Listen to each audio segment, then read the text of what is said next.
أستغفر الله العظيم أستغفر الله العظيم الذي لا إله إلا هو الحي القيوم وأتوب إليه أستغفر الله العظيم الذي لا إله إلا هو الحي القيوم وأتوب إليه أستغفر الله العظيم الذي لا إله إلا هو الحي القيوم وأتوب إليه.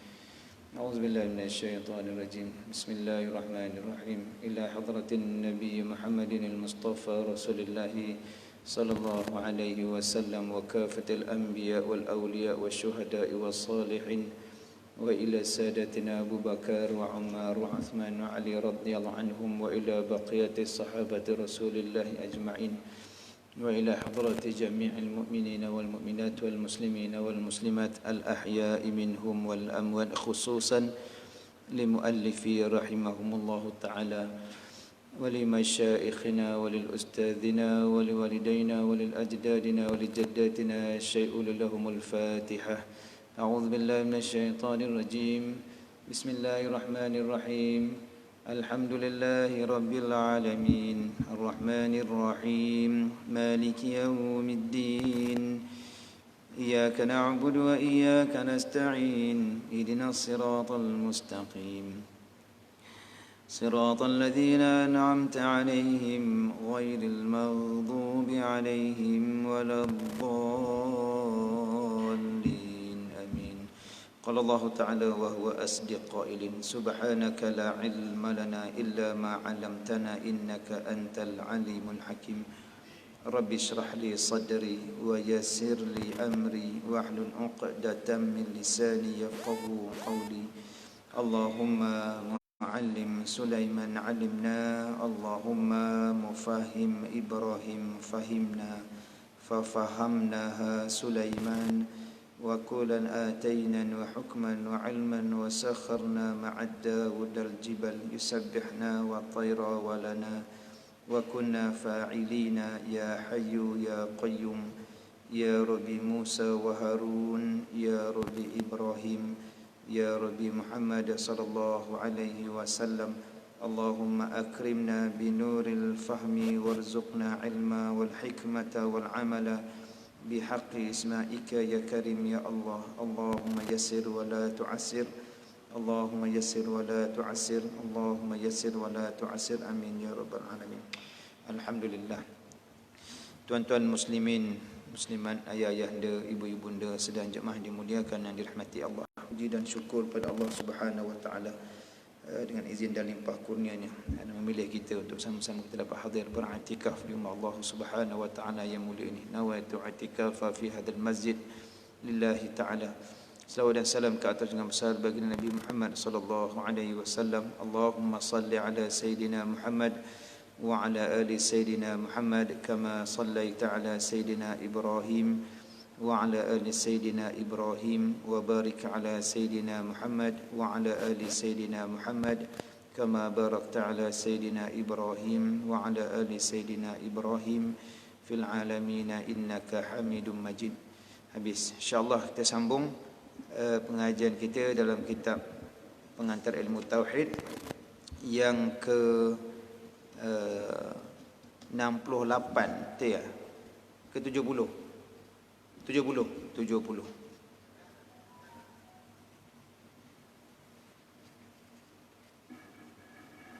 ada tuan kitab ni satu ni yang ke 70. Bismillahirrahmanirrahim. Qala al-musannifu rahimahumullahu ta'ala wa nafa'ana bi'ulumihi fid darain amin ya rabbal alamin. Al-hayatu pehidup. Tuhan yang bersifat dengan sifat pehidup. Dia yang berkuasa mengadakan menghidupkan, dia bersifat dengan sifat hidup. Allah Subhanahu wa taala itu zat yang pehidup, bersifat dengan sifat hayat ataupun hidup. Baik, jadi kita tak bincang berkaitan dengan sebutan tu, apa tu, kesuntukan masa kita ni. Tetapi secara umumnya terjemahan pe dengan me itu memberi maksud sebenarnya nak memberi faham kepada kita bahawa Allah Ta'ala bersifat dengan sifat yang tersebut. Kalau qudrat yang kita dulu kita biasa belajar dulu apa? Berkuasa kan. Tapi terjemahan dengan tarik ini dia sebut perkuasa. Jadi kita tak bincang panjang itu, kita masuk sifat bagi Allah Subhanahu Wa Ta'ala iaitu al-hayat. Apakah perkara wajib diiktikadkan pada sifat hayat Allah Subhanahu Wa Ta'ala? Sifat hayat ini salah satu daripada sifat ma'ani yang 7. Ingatlah, qudrat, iradat, ilmu, hayat, sama', basar, kalam. Maka qudrat, iradat, ilmu, hayat. Hayat yang keempat lah. Sifat hayat adalah sifat ma'ani yang keempat. Apa dia ma'ani? Iaitu sifat semata-mata yang boleh difahami, ada pada zat, tidak boleh dipisahkan, ada pada zat selagi ada zat. Selagi ada zat. Jadi kita wajib mengakui, jawapan dia, kita wajib mengakui bahawa, mengakui dengan lidah dan beriktikad dengan hati bahawa Allah Subhanahu Wa Ta'ala bersifat dengan sifat hayat yang sedia kala, yakni qidam. Buat qidam bawah tu. Berkekalan, baqa maknanya. Menyalahi hayat kita yang baharu, iaitu pada mukhalafatuhu lil hawadith. Kemudian maha kaya daripada mukhassis, yakni qiyamuhu binafsihi. Esa hayat Allah Ta'ala bersifat dengan hayat yang esa wahdaniyah, yakni tidak syirik pada sifat hayat. Kita hidup tak? Hidup kita bersifat dengan sifat hidup ke? Tidak. Kita hidup, ya, tetapi kita tidak bersifat dengan sifat hidup. Kita dihidupkan oleh Tuhan yang bersifat dengan sifat perhidup, sifat hayat. Jadi ada apa pada kita? Tak ada apa. Tangan bergerak, Tuhan yang gerakkan tak? Gitulah sebagainya dan yang lain-lain tu. Qiyahkan. Jadi ingat yang saya sebut tadi, sedia kala, qidam, berkekalan, baqa, menyalahi hayat kita yang baru, qiyam, mukhalafatul hawadis, maha kaya daripada mukhassis, penentu, iaitu qiyamu ta'ala binafsih, esa wahdaniyah. 5 tu sifat salbiyah. Salbiyah, apa dia salbiyah? Menafikan, menidak, menolak perkara yang tidak layak bagi Allah. Kalau Allah Ta'ala bersifat hayat yang berhajat kepada yang lain, Allah Ta'ala ada, tetapi dia ada tu diadakan oleh Tuhan yang lain. Contoh, ada sebab perkara begini disebut dalam kitab kerana memang ada i'tiqad begitu dulu-dulu.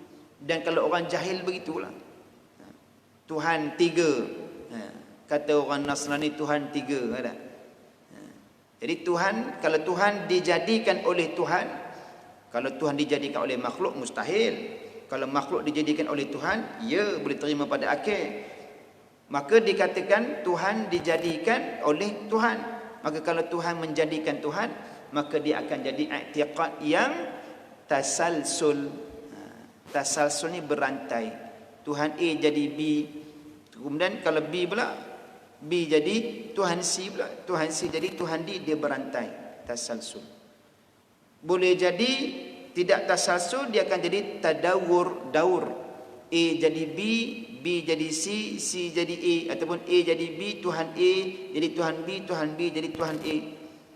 Kalau ada i'tiqad begitu, Tuhan saling menjadikan Tuhan ataupun Tuhan menjadikan Tuhan, nescaya tak jadilah alam ini. Mustahil pada akal. Tuhan bersifat dengan sifat dijadikan. Maka bila mana dia dijadikan, berarti dia adalah makhluk. Bila Tuhan dijadikan, berarti makhluk. Apa erti makhluk? Makhluk iaitu dicipta. Khalaqa, cipta. Makhlukun, dicipta. Khaliqun, pencipta. Tu kalau mengaji, tuan-tuan yang ayah-ayah mengaji nahwu masorab, boleh gambar, boleh nampak kan. Tuan-tuan kita mengaji sorab, kita boleh dengar kalimat sorab tu kan. Khalaqa, fa'ala, yaf'alu, fa'alan, fa'ilun, maf'ulun, if'il, la taf'il, maf'alun, maf'alun, mif'alun. Kalau disebut khaliqun atas wazan fa'ilun wazan dia. Apa makna fa'ilun? Orang yang membuat ataupun pembuat. Kalau khaliqun, baris sama, cuma maksud dia pencipta. Bila khaliqun, orang yang mencipta. Kalau Tuhan, pencipta lah. Makhluqun atas wazan maf'ulun, dibuat. Maf'ulun dibuat. Kalau makhlukun, dicipta. Dia dicipta. Jadi setiap perkara yang dicipta adalah makhlukun. Faham? Makhlukun. Matahari makhluk. Syurga neraka dicipta, ya, makhluk. Bintang, bulan, bintang yang ada ni, segala cakrawala, langit, 7 lapis langit, malaikat dicipta dah, ya, makhluk. Arasy Allah Ta'ala makhluk dah, dicipta, ya, makhluk. Maka bila Allah Ta'ala menjadikan sesuatu, maka yang dijadikan itu dinamakan makhluk. Maka setiap makhluk itu bersifat dengan sifat lemah, berhajat kepada yang menjadikan. Kalau yang menjadikan tidak menghidupkan dia, hidup tak? Tak hidup. Kita betul tak? Kalau kita ni hidup tapi tidak dihidupkan, terbujur kaku, mati. Baik. Jadi kita ni lemah, kita ni tidak bersifat dengan sifat hidup. Allah Ta'ala bersifat dengan sifat hidup. Okey, ringkas je, kita bagi ringkas. Apakah dalil naqli ke atas sifat hayat Allah Subhanahu wa Ta'ala? Dalil dia wal hayyu, ada dalil lah, ada. Itu saya ulang yang perkataan yang semalam, jangan sesekali mensyirikkan pengajian sifat 20, tauhid sifat 20. Jangan. Pasal apa? Kerana dia telah mensyirikkan pengajian yang ambilan dan sandaran dia daripada Al-Quran dan hadis Nabi sallallahu alaihi wasallam. Jadi apa orang yang mensyirikkan Al-Quran? Tuan-tuan boleh jawab sendiri tak? Wal hayyu, dia yakni Allah Ta'ala al-hayyu, yang hidup kekal. Habis. Apakah dalil akli ke atas sifat qudrat, iradat, ilmu, hayat Allah Subhanahu wa Ta'ala? Dalil akli. Dalil akli mana apa? Dalil akal. Tadi dalil naqli, ni dalil akli, akal. Dalil akal bagi sifat-sifat tersebut ialah segala makhluk ini. Saya sebut tadi lah. Yang saya sebut arasy tadi, malaikat tadi, bulan, bintang, 7 lapis langit. Dalil dia segala makhluk ini. Kerana kalaulah salah satu daripada sifat ini ternafi. Mana sifat ini ternafi? Sifat-sifat ternafi, iaitu sifat yang qudrat, iradat, ilmu tu. Nescaya segala makhluk ini tidak ada dengan alasan seseorang manusia jika dia hendak melakukan sesuatu perkara, dia tidak akan melakukannya kecuali dia mengetahui perkara tersebut secara pasti. Contoh bagaimana? Dikata di sini nak bagi faham, iaitu sekiranya sifat qudrat, iradan, ilmu, hayat ini ternafi, mana tak ada, ataupun salah satu daripada 4 ni, qudrat, iradat, ilmu, hayat, salah satu daripada 4 ni tidak ada pada Allah. Allah tidak bersifat dengan sifat qudrat contohnya, atau tidak bersifat dengan sifat iradah, atau tidak bersifat dengan sifat ilmu, atau tidak bersifat dengan sifat hayat. Contoh, salah satu. Kalau tidak bersifat dengan salah satu ni, yang lain betul. Contoh satu je, maka tak jadilah alam ni. Tak jadi alam. Kalau Allah Ta'ala tidak bersifat dengan qudrat, kuasa, tak jadi alam ni. Allah Ta'ala bersifat dengan qudrat, tapi dia tidak bersifat dengan iradah, kehendak, berkehendak, tak jadi juga alam ini. Tu yang segala perkara yang berlaku, tak payah pergi cerita yang payah-payah, yang benda yang daripada dulu kini selamanya, benda tu tetap pada paksi dia, pada landasan dia, tidak pernah berlaga. Apa dia? Matahari dan segala cakrawala, planet yang ada, pernah berlaga? Tak pernah. Kalau bukan Allah Ta'ala cipta dengan kehendak dia. Kalau Allah Ta'ala tidak bersifat dengan sifat ilmu, tak jadi. Matu dia kata, bukti bahawasanya, bukti pada akal, dalil akal mengatakan bahawa ya, Allah Ta'ala memang pada akal kita tak boleh tolak, dia bersifat dengan qudrat, iradat, ilmu dan hayat. Alam ni yang ada. Dia, alam ni ada. Orang buat kajian tentang puasa, berbetulan dengan apa yang Nabi SAW tinggalkan, sebutkan. Macam-macam dah lah. Saya sebut panjang itu. Kita teruskan. Baik, faham itulah. Jadi dia kata sebagai seorang contohnya seorang manusia. Jika seorang manusia nak melakukan sesuatu perkara, mesti dia mengetahui dengan pasti benda itu. Kemudian timbul kehendak untuk melakukan perkara tersebut. Kemudian barulah dia melaksanakan perbuatan tersebut dengan kudratnya. Terakhir sekali orang yang melakukan perbuatan tersebut mestilah bersifat dengan hidup. Kita tak payah pergi jauh, kita tengok contoh semalam buat kek. Ni kek. Kek atas ni malam kan kek kan. Yang kita nak buat kek, yang pertama orang nak buat kek mesti dia ada apa dia? Maklumat lah tentang kek tak. Kemudian dia ada maklumat, dia ada kehendak nak buat. Kalau dia ada maklumat tapi tak berkehendak, malas. Tak larat. Kalau dia larat buat tapi dia tak ada ilmu, tak jadi. Nak buat kek kena ada ilmu, kena ada kehendak, kemudian kena ada apa kodrat untuk dia buat. Kemudian dia pula mesti orang yang hidup. Mesti orang yang hidup. Tu contoh, contoh akal bagi faham pada hukum, pada akal bahawasanya makhluk ni kalau nak buat satu masjid yang indah ni pun mesti yang buat ni orang yang ada kehendak dia. Kemudian ada kederat dia. Kemudian ada ilmu dia. Tak ada ilmu tak jadi tukang. Kemudian yang buat dia mesti orang yang hidup.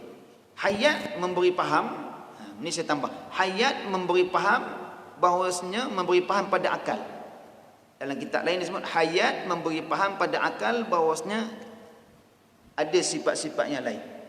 Kalau tak ada sifat hayat, maka tak adalah yang lain. Faham tak? Kalau dah mati, nak kata kudrat lagi? Tak ada. Kalau mati, nak kata iradah lagi? Tak ada. Kita lah. Kalau saya mati, nak kata ada ilmu? Tak ada dah mati. Kalau dah kata mati, nak kata dia ni ada kederat lagi? Tak ada. Nak kata dia berkehendak? Tak ada dah. Maka hayat memberi faham pada akal. Majazil akal memberi faham pada akal bahawa adanya tiga yang lain. Yang tiga sifat ni mesti ada pada yang hidup. Tu nak khabar kata apa?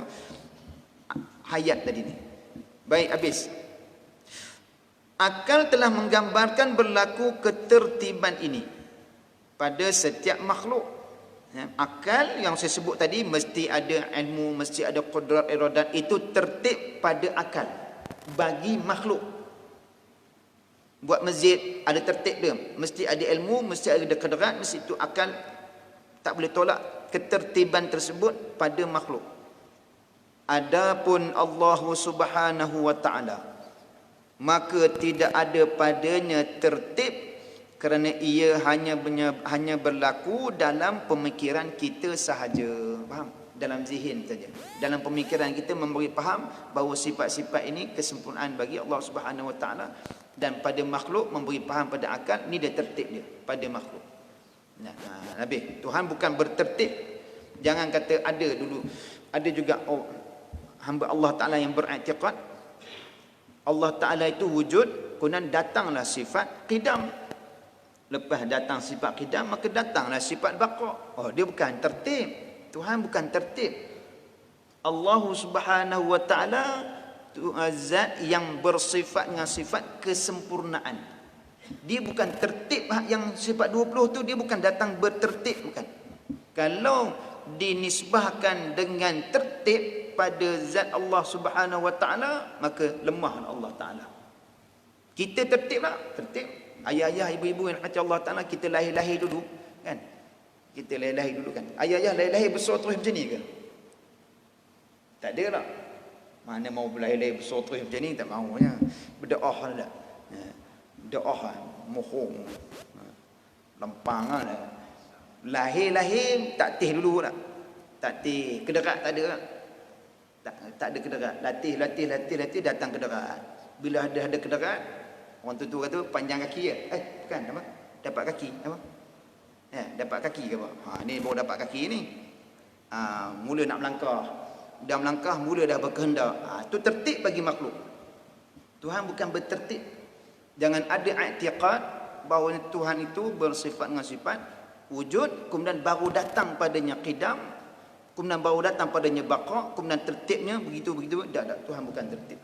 Yang kita mengaji ni bukan menisbahkan Tuhan bersifat dengan sifat tertib tadi satu-satu, tapi Tuhan bersifat dengan kamalat, kesempurnaan. Betul dia sebut tadi, hanya makhluk saja yang bertertib, faham pada akal, tetapi Allah Subhanahu wa taala tidak padanya tertib. Baik, as-sam'u, sama'. Apakah perkara wajib diiktikadkan pada sifat sama Allah Subhanahu wa taala?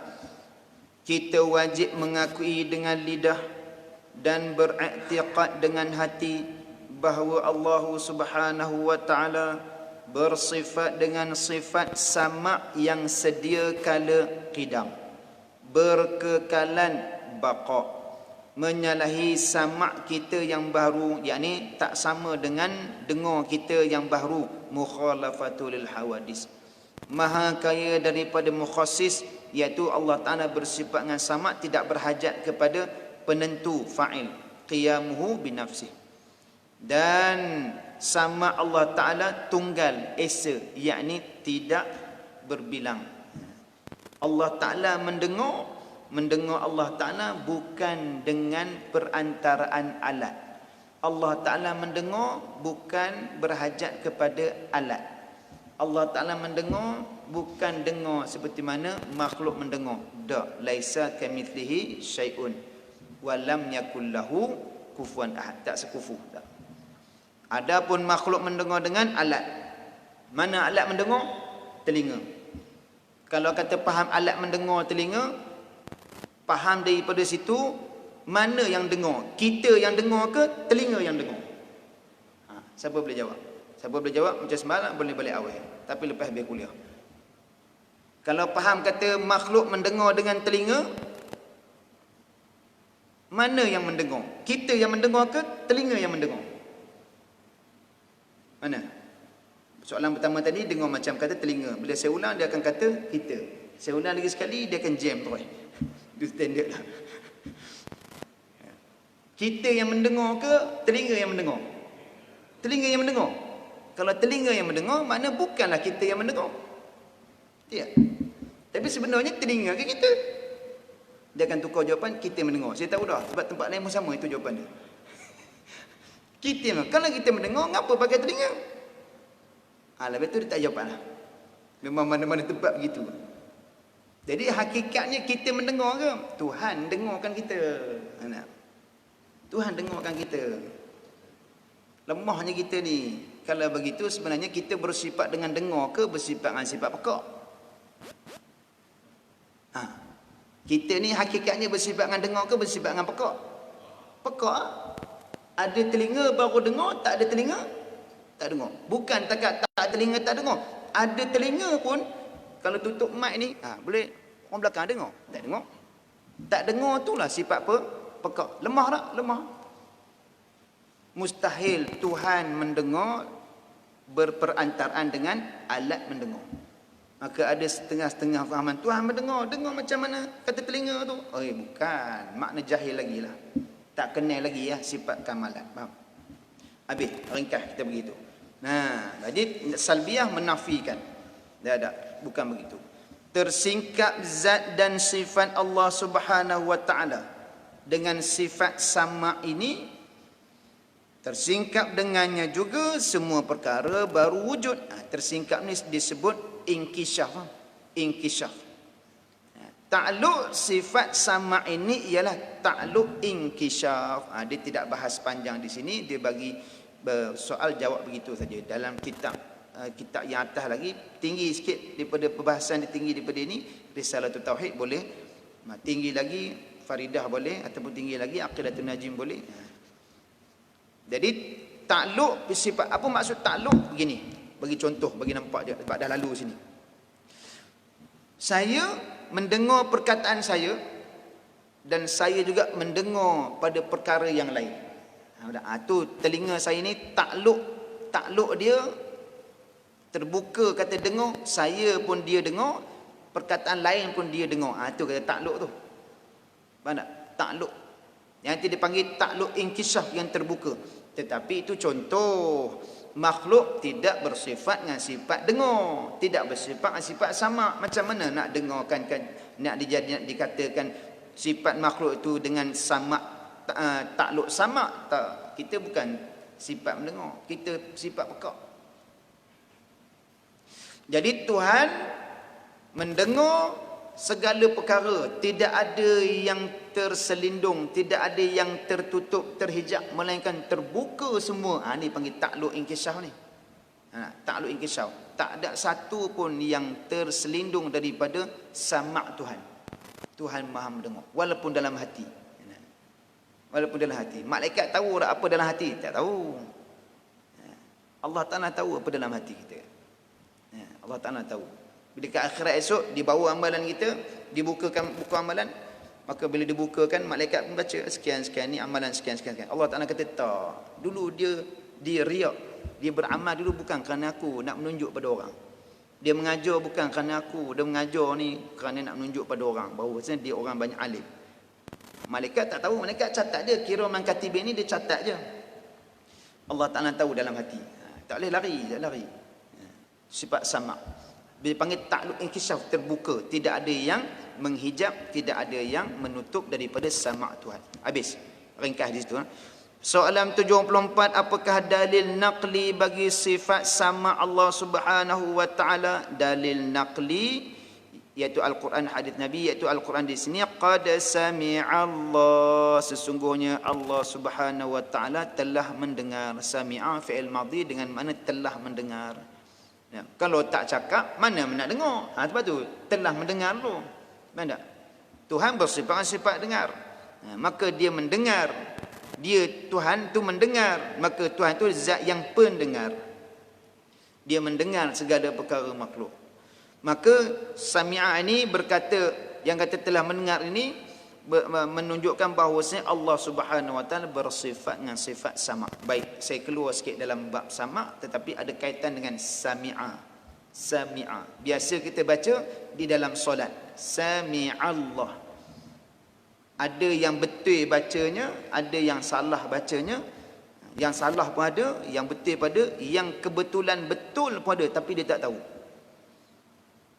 Dia baca dengan sami'allah, dan ada yang baca Sami Allah.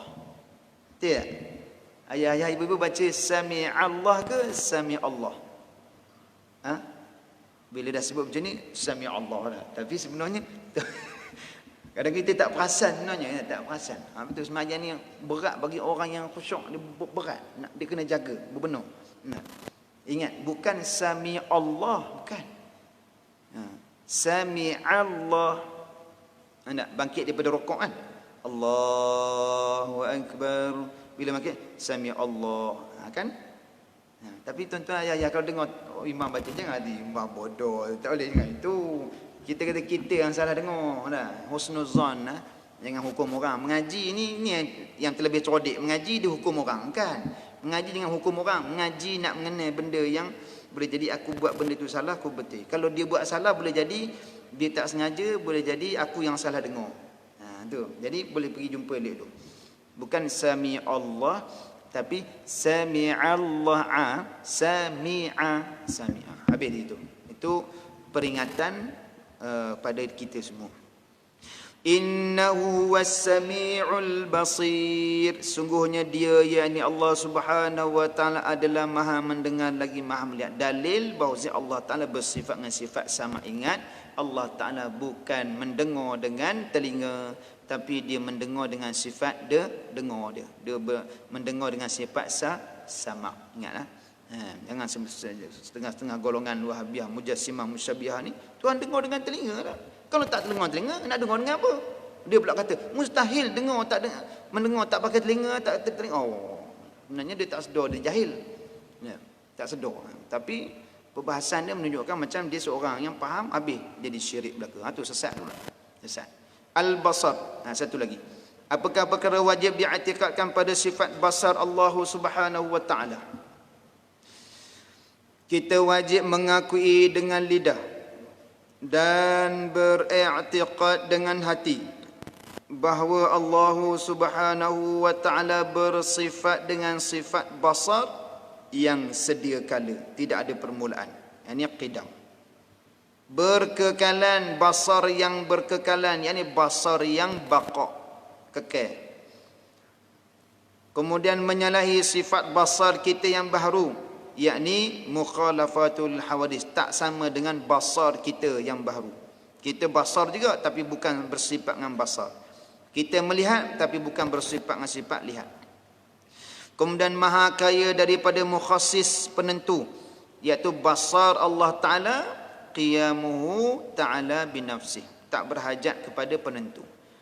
Kemudian basar Allah Subhanahu wa Ta'ala tunggal, yakni dia kata esa, iaitu wahdaniyah, ya? Qidam, baqa, mukhalafatul hawadith, qiyamuhu ta'ala binafsi, wahdaniyah, esa. Pasal apa saya ulang nak bagi biar mudah-mudahan dengan asbab ulang Allah Ta'ala bagi kekal faham pada kita, mudah-mudahan. Ya, jadi biar faham, biar mengaji tak banyak tapi faham daripada mengaji banyak haram, tak faham. Mengacau macam mana saya tak faham. Ya, tak faham apa dekat. Bukan dia berkuasa memberi faham. Yang berkuasa memberi faham siapa?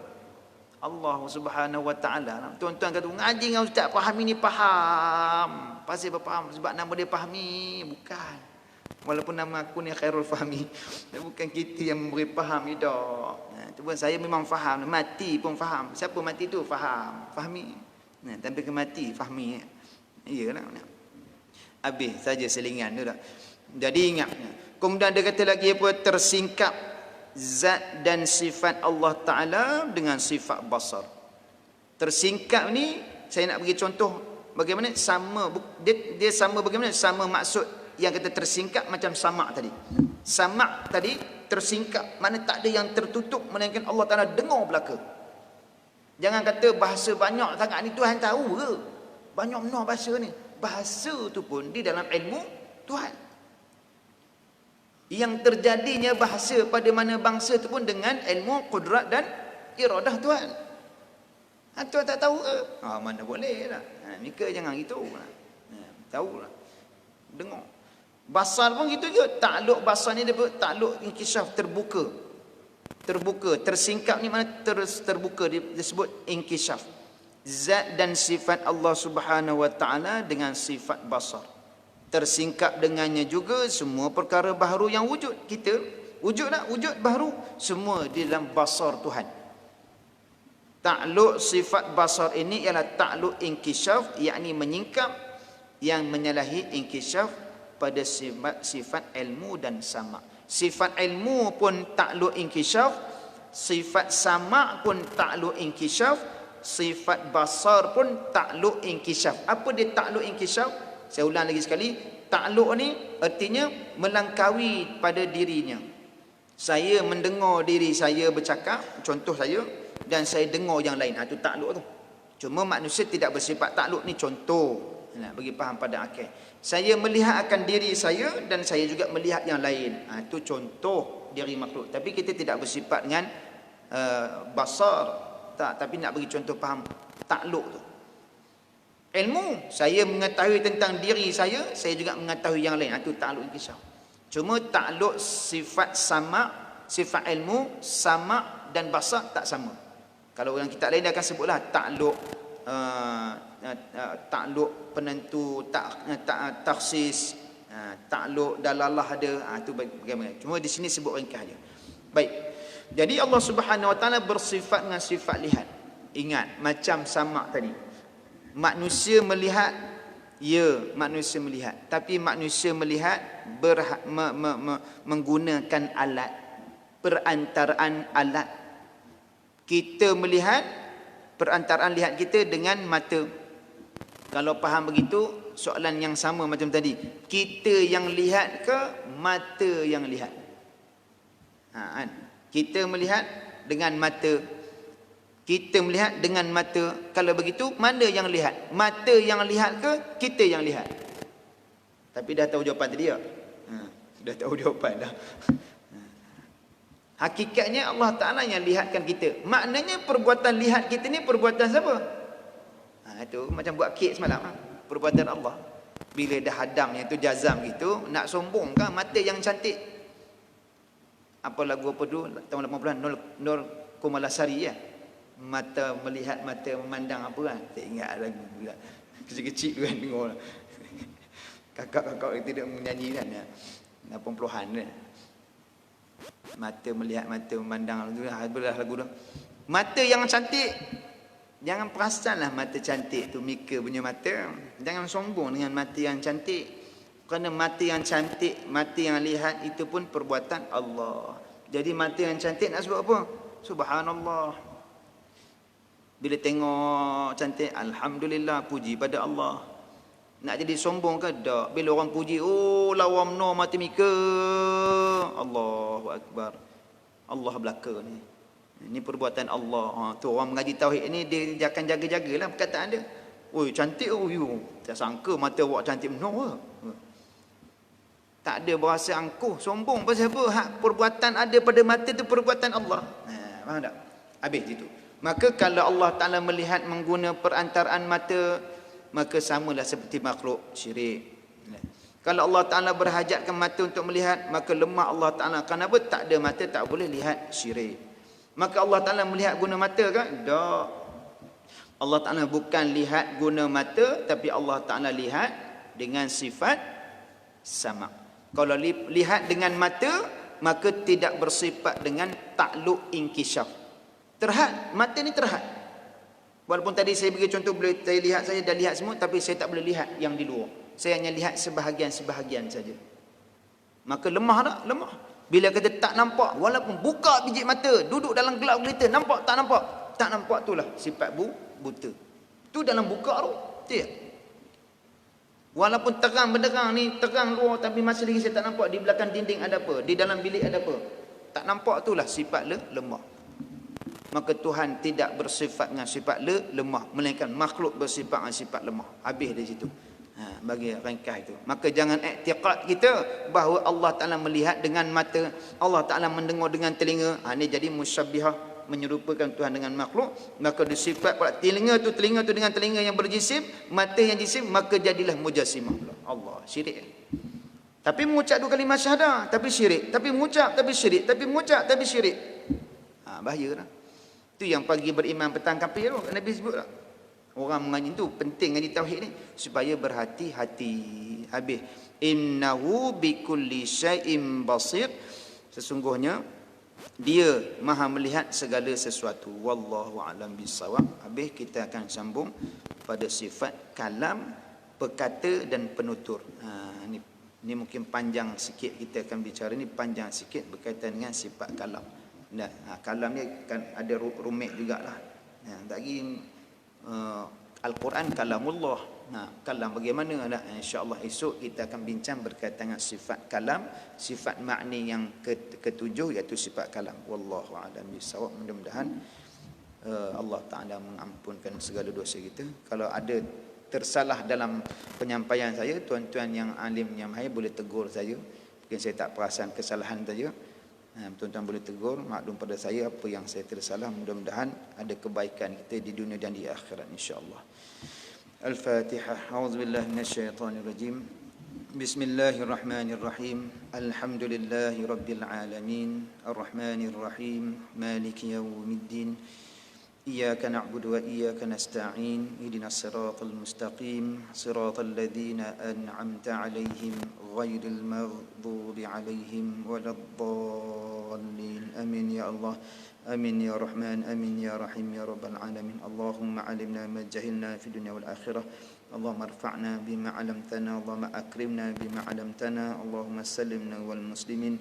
باعدنا من عذاب قربنا إلى الرحمن جنبنا من الشيطان والمعصية اللهم فقنا في الدين وعلمنا تأويل ودنا الصراط المستقيم يا مقلب القلوب ثبت قلوبنا على دينك وعلى طاعتك سبحانك إنا كنا من الظالمين اللهم إنا نسألك رضاك والجنة ونعوذ بك من سخطك والنار اللهم إنك عفو كريم تحب العفو فاعف عنا وعن والدينا وعن جميع المؤمنين والمؤمنات والمسلمين والمسلمات اللهم تقبل منا صلاتنا وصيامنا وقيامنا وركوعنا وسجودنا وتخشعنا وتضرعنا وتعبدنا وتمم تقصيرنا يا الله. وصلى الله على سيدنا محمد النبي الأمي وعلى آله وصحبه وبارك وسلم. الحمد لله رب العالمين. تقبل الله منكم.